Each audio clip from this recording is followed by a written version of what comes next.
Hello guys, আজকে আমাদের 1 জানুয়ারি sorted high! আমরা সবাই মিলে এসে গেছি আমাদের খড়দাতে শ্যামের মন্দিরে একটু বাড়ির ঠাকুরের সবাইকে প্রসাদ দেখিয়ে দে। গ্রহণ করতে। বাড়ির সবাইকে দেখে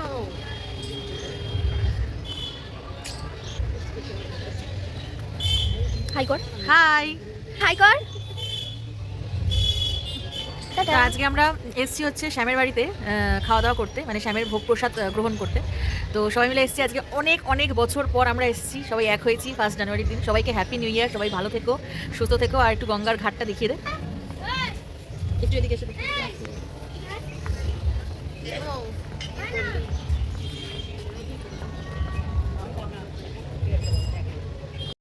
হ্যালো এভরিওয়ান, তো দেখেই নিলে আমার বোন কিন্তু ব্লগের ইন্ট্রোটা আজকে দিয়েই দিল তোমাদের সামনে।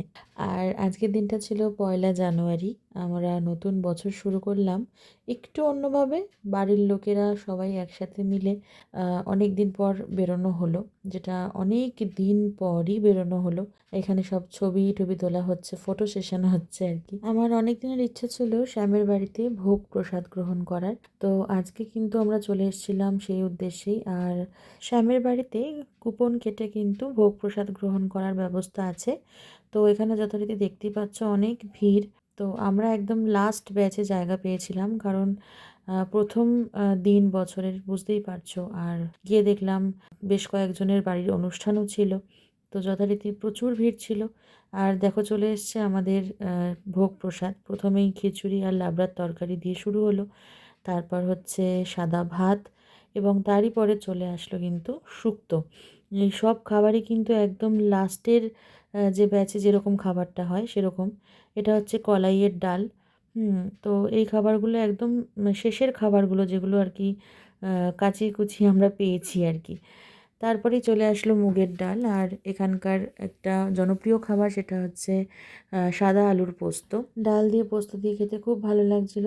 তারপরেই চলে এলো একদম সাদা পোলাও, তার মধ্যে কড়াইশুঁটি দেওয়া ছিল, আর ছানার তরকারি আর ধোকা ভাজা। ধোকাটা দেখলাম এবার ভাজা অবস্থায় দিয়েছে। তারপর চাটনি, পায়েস তো রয়েছেই। আমরা একদম শেষ ব্যাচে বসেছি বলে খাবারগুলো একের পর এক দিয়ে তারাও খেতে বসে গিয়েছিল, যারা আর কি সার্ভ করছিল, কারণ অনেকটাই বেলা হয়ে গিয়েছিল। তো যথারীতি দেখতেই পাচ্ছ সবাই মিলে বসে গেছি, পেছনে বাবা ওরা বসেছিল। আর এরপর চলে এলো মালপোয়া আর রসগোল্লা, গুড়ের রসগোল্লা। তো খাওয়া দাওয়া শেষ করেই চলে গেলাম সপরিবারে শ্যাম ঠাকুরের দর্শনে। এখানে ওয়েট করছিলাম, বেশ কিছুক্ষণ ওয়েট করার পর শ্যাম ঠাকুরের দর্শন পাই। তোমরাও দর্শন করে নাও। আজকের ব্লগটা কেমন লাগলো জানাতে ভুলো না। সবাই ভালো থেকো, সুস্থ থেকো, টাটা।